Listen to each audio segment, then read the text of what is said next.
আজকে বানাচ্ছি হরিয়ালি চিকেন। এখানে 750 গ্রাম চিকেন নেওয়া হয়েছে। প্রথমে একটা পেস্ট বানিয়ে নেব। আগে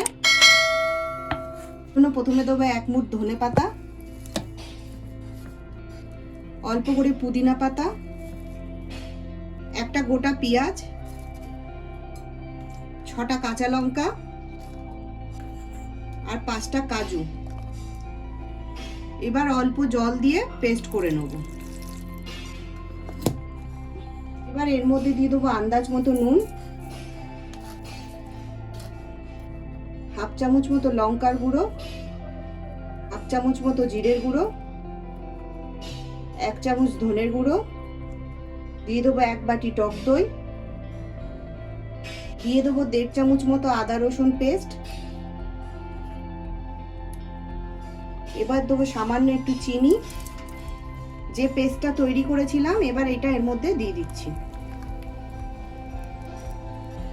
আর দিয়ে দেবো অল্প একটু সাদা তেল।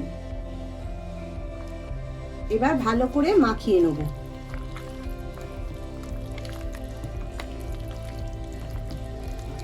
মাখা হয়ে গেছে। এবার আমি 10 মিনিটের জন্য চাপা দিয়ে রেখে দেবো। কড়াইতে আমি প্রথমে সাদা তেল গরম করতে দিয়ে দিচ্ছি। তেল গরম হয়ে গেছে। এবার আমি এর মধ্যে 4টে এলাচ আর 2টো দারচিনি আমি এর মধ্যে ফোড়ন দিয়ে দিচ্ছি।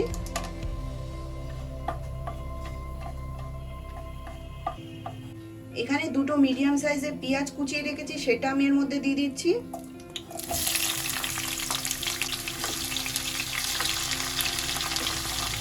পেঁয়াজটা লাল লাল করে ভেজে নেব।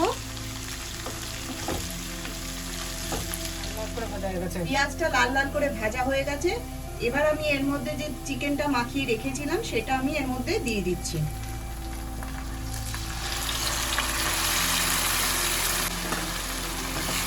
চিকেনটাকে এবার ভালো করে আমি কষাবো।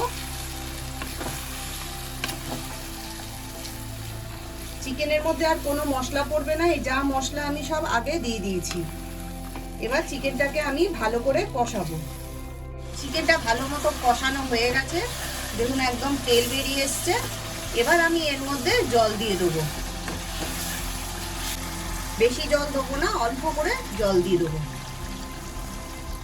এবার মিডিয়াম ফ্লেমে ঝোলটা আমি ফুটতে দেবো। ঝোলটা রেডি হয়ে গেছে, মাংস পুরো সিদ্ধ হয়ে গেছে। এবার আমি এর উপর দিয়ে ফ্রেশ ক্রিম দিয়ে দিচ্ছি।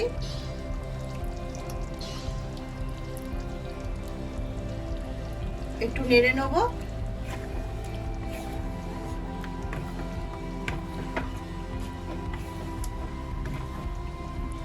এবার এর মধ্যে দিচ্ছি কসুরি মেথি,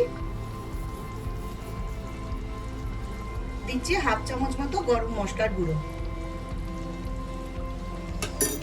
এবার ঝোলটা আমি কিছুক্ষণ ফুটিয়ে নেব। এবার আমি এর মধ্যে 1 চামচ বাটার দিয়ে দেবো।